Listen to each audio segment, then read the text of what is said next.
မှတ်ဉာဏ်ဆုံးရှုံးသွားတဲ့မိန်းကလေးတယောက်မှန်ထဲမှာကိုယ်ပုံရိပ်ကိုကြည့်ရင်သူမဟာဆင်းရဲသူတယောက်ဆိုတာကိုဘယ်လိုမှမယုံကြည်နိုင်ဖြစ်နေတယ်သူမရဲ့နူးညံ့သိမ်မွေးတဲ့လက်တွေကိုကြည့်ုံနဲ့တခါမှအလုတ်ကျန်းလုပ်ကူးတဲ့သူမဟုတ်မှန်းသိတာနေတယ်တကယ်တော့သူမရဲ့တန်တရားကမှန်နေတာပါသူမဟာတကယ်တမ်းမှာတော့အင်အားကြီးမားတဲ့ကုမ္ပဏီတစ်ခုရဲ့ဆရာဖြစ်ပြီးအမြဲလိုမောက်မာပြီးအနိုင်ကျင့်တတ်သူတယောက်ပါသူမအမြဲပြောလို့ရှိတဲ့စကားကတော့ငါသွားခြင်းနဲ့ဘယ်နေရာမဆိုကဘာကြီးကငါအတွက်လမ်းဖယ်ပေးရမယ်ဆိုတာပါပဲရက်အနှဲငယ်ကသူမကိုလူဆိုးကိုက်တစ်ခုကပြန်ပေးဆွဲခဲ့ပေမဲ့သူမကတော့လုံးဝကြောက်ရွံ့ခြင်းမရှိခဲ့ပါဘူးမကြခင်မှာပဲသူမရဲ့အတော်ဆုံးတက်တော်ဆောင်ကလူဆိုးအားလုံးကို2မိနစ်အတွင်းမှာပဲအနိုင်ယူပြီးကယ်တင်လိုက်ပါတယ်ဒါပေမဲ့သူမလုပ်ခဲ့တဲ့ပထမဆုံးအလုပ်ကတော့တက်တော်ဆောင်ကိုပါရိုက်လိုက်တာပါပဲအကြောင်းကတော့သူမကိုကယ်ဖို့မျှော်လင့်ထားတာထက်1မိနစ်ပိုကြာသွားလို့ပါနောက်ပိုင်းမှာသူမကိုအိမ်ပြန်ပို့တဲ့အခါကားသမားကသူမနဲ့အတူတေဖို့ကြံစီခဲ့ပါတယ်အဲ့ဒီအချိန်မှာလဲတက်တော်ဆောင်ကပဲသူမကိုကာကွယ်ပြီးအသက်ဆုံးခဲ့ပါတယ်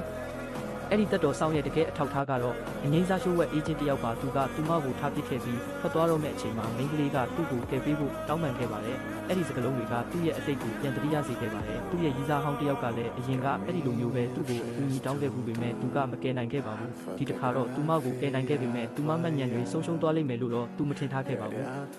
သူမကိုသူတို့နှစ်ယောက်ဟာဝမ်းကွဲမောင်နှမတွေဖြစ်ပြီးအကျွေးတွေကြောင့်ဒီမျိုးငယ်လေးကိုထွက်ပြေးလာတာဖြစ်ကြောင်းလိန်ပြောလိုက်ပါတယ်ဒါပေမဲ့မိန်းကလေးကမတုံးပါဘူးတကယ်လို့သူမသာဆင်းရဲရင်ဘာလို့ဆောင်ပေါက်စလေးရဲ့အနံ့ကိုမခံနိုင်ရတာလဲဒါကသူမဒီလိုနေရာမျိုးမှာနေဖို့မရင်းနှီးဘူးဆိုတာတက်တည်ပြနေတာပါပဲဒါပေမဲ့မကြခင်မှာပဲမိန်းကလေးကသူမရဲ့လက်ရှိဘဝအသစ်ကိုလက်ခံလိုက်ပါတယ်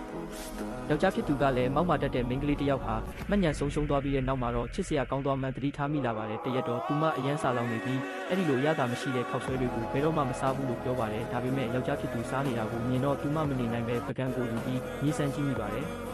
အဲ့ဒီညမှာပဲမိပြက်သွားပါတယ်သူမကအရင်ကခန်းထားတဲ့အိမ်ကြီးမှာနေခဲ့ဘူးသူဆိုတော့ဒါမျိုးတစ်ခါမှမကြုံဘူးပါဘူးသူမကမျက်စိကန်းသွားတာလားလို့မေးတဲ့အခါယောက်ျားဖြစ်သူကမိပြက်တာလို့ရှင်းပြပါတယ်ဒါပေမဲ့မိန်းကလေးကမိပြက်တယ်ဆိုတာဘာလဲလို့ပြန်မေးပါတယ်အချိန်ကြီးကြာလာတာနဲ့အများသူတို့နှစ်ယောက်ပိုပြီးရင်းနှီးလာကြပါတယ်သူမကသူတို့ကတကယ်ရောဝမ်းကွဲနေလားလို့မေးပေမဲ့ယောက်ျားဖြစ်သူကဘာမှပြန်မပြောပါဘူး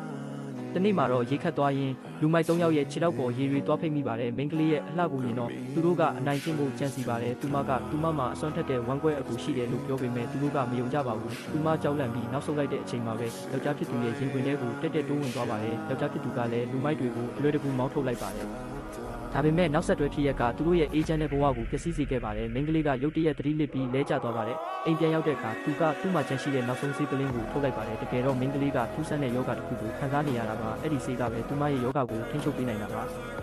မိန်းကလေးသတိပြန်ရလာတဲ့အခါယောက်ျားဖြစ်သူကသူမရဲ့ခြေထောက်ကိုနှိပ်ပေးနေတာကိုတွေ့လိုက်ရပြီးသူမရဲ့နှလုံးသားတွေညှဉ်းဆန်လာခဲ့ပါတယ်ယောက်ျားဖြစ်သူကနောက်နေ့မှာသူမကိုတနေရာခေါ်သွားမယ်လို့ပြောပေမဲ့သူမရဲ့ချစ်သူကတော့အကုန်လုံးကိုကြိုတင်စီစဉ်ထားပြီးသားဆိုတာသူမသိခဲ့ပါဘူးသူကမိန်းကလေးတည်ဆုံသွားရင်ကုမ္ပဏီကိုတိမ့်ပိုက်ဖို့ကြံစီထားတာပါဒါပေမဲ့မိန်းကလေးရဲ့ယောဂအတွက်ဆေးလိုအပ်တာကြောင့်သူ့လူတွေဟာမိန်းကလေးရဲ့အလောင်းကိုရှာမတွေ့ခဲ့ပါဘူးယောက်ျားဖြစ်သူကမိန်းကလေးကိုတာမန်ဝန်ထမ်းတယောက်လိုဟန်ဆောင်ပြီးကုမ္ပဏီထဲကိုဝင်ခိုင်းလိုက်ပါတယ်သူကိုယ်တိုင်ကလည်းဆေးကိုဖိုးယူဖို့ပြုပြင်ရေးဝန်ထမ်းအဖြစ်ဟန်ဆောင်ပါတယ်ဒါပေမဲ့မိန်းကလေးကုမ္ပဏီထဲကိုခြေချလိုက်တာနဲ့မန်နေဂျာရဲ့အာရုံစိုက်မှုကိုခံလိုက်ရပြီးဘယ်ဌာနကလဲလို့မေးပါတယ်မိန်းကလေးဘာပြန်ပြောရမှန်းမသိတဲ့အချိန်မှာယောက်ျားဖြစ်သူကမန်နေဂျာကိုဖားရိုက်လိုက်ဖို့ညွှန်ကြားပါတယ်ပြီးတော့သူမကိုအော်ပြောခိုင်းလိုက်ပါတယ်မိန်းကလေးကမတိစိတ်လျောက်ငါသွားခြင်းနဲ့ဘယ်နေရာမဆိုကဘာကြီးကငါအတွက်လမ်းဖယ်ပေးရမယ်လို့ပြောလိုက်ပါတယ်အဲ့ဒီစကားကိုကြားလိုက်တဲ့အခါမန်နေဂျာတယောက်လန့်သွားပါတော့တယ်ဘာလို့လဲဆိုတော့အဲ့ဒီစကားကသူတို့ရဲ့စီယောမိန်းကလေးသာအမြဲပြောလို့ရှိတဲ့စကားဖြစ်နေလို့ပါပဲ